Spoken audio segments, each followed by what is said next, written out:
कहानी शुरू होती है दो छोटे बच्चों से जो टीवी के सामने बैठे पुरानी एनाकोंडा मूवी देख रहे होते हैं। दोनों बच्चे स्क्रीन से नज़र हटा ही नहीं पाते। उनकी आंखों में डर भी होता है और एक्साइटमेंट भी। एक बच्चा दूसरे से कहता है कि एक दिन वो भी ऐसी ही मूवी बनाएगा जहां बहुत बड़ा सांप हो और पूरी दुनिया उससे डरे। वक्त गुजरता है और बचपन ख़त्म हो जाता है, लेकिन सपना वहीं का वहीं रह जाता है। अब मूवी प्रेजेंट टाइम में आ जाती है। वही दो बच्चे डॉग और ग्रिफ अब बड़े हो जाते हैं। ज़िंदगी ने उन दोनों के ऊपर ज़्यादा मेहरबानी नहीं की होती।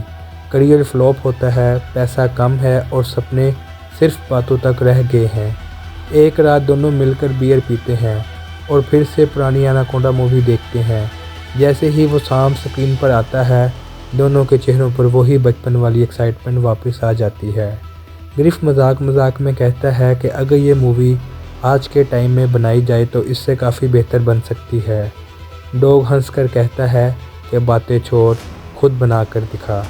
यहीं से कहानी का असल ट्विस्ट शुरू होता है। दोनों सीरियसली डिसाइड कर लेते हैं कि वो एनाकोंडा की एक लो बजट रीमेक बनाएंगे।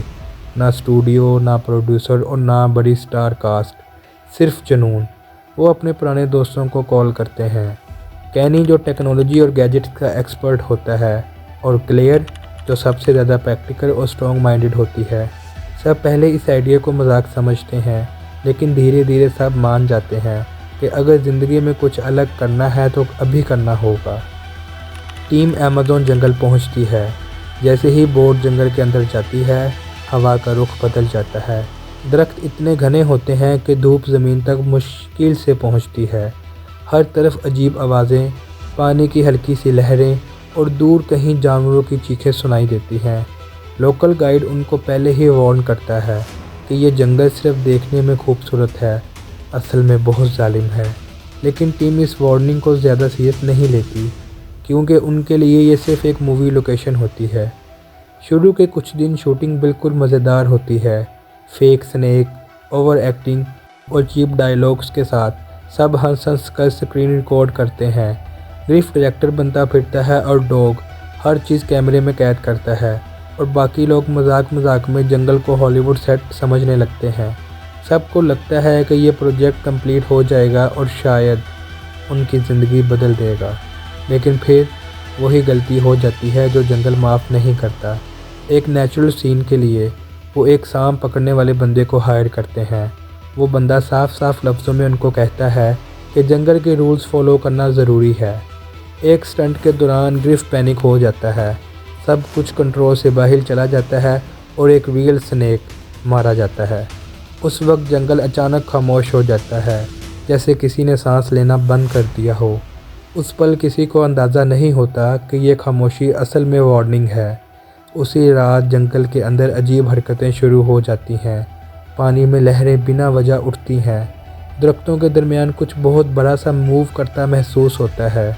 सुबह जब टीम दोबारा शूटिंग के लिए निकलती है तो उनका सामान इधर उधर होता है, जैसे किसी ने रात भर उनको ऑब्ज़र्व किया हो।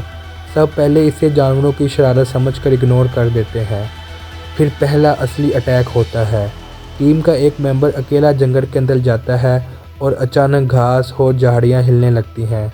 कैमरा ज़मीन पर गिर जाता है और स्क्रीन पर सिर्फ एक जायंट एनाकोंडा का जिस्म नज़र आता है, जो बिजली की रफ्तार से शिकार को लपेट लेता है। चीख जंगल में गूंजती है और फिर सब कुछ खामोश हो जाता है। यहीं पर सबको समझ आ जाती है कि ये मूवी नहीं, अब असली सर्वाइवल है। अब ग्रुप पैनिक मूड में आ जाता है। वो समझने लगते हैं कि जिस सांप को वो कहानी का हिस्सा समझ रहे थे, वो असल में जंगल का किंग है।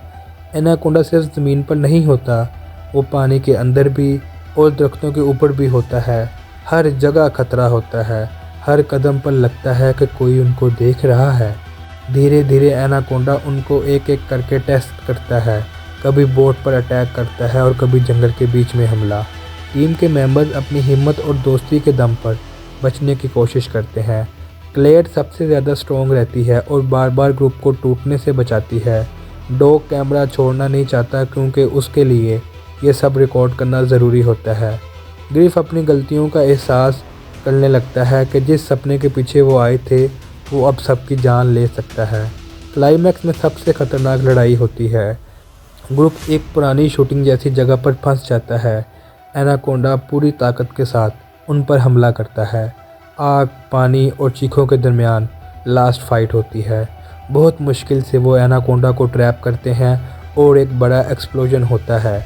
आग जंगल के एक हिस्से को जला देती है और लगता है कि शायद अब सब खत्म हो गया है। जब सुबह होती है और बचे हुए लोग जंगल से निकलते हैं, सब थके हुए और खामोश होते हैं। उनका सपना पूरा नहीं होता, लेकिन उनकी ज़िंदगी बच जाती है। मूवी का मैसेज बिल्कुल क्लियर होता है, इंसान चाहे कितना बड़ा ख्वाब देख ले, जंगल के रूल्स कभी नहीं बदलते।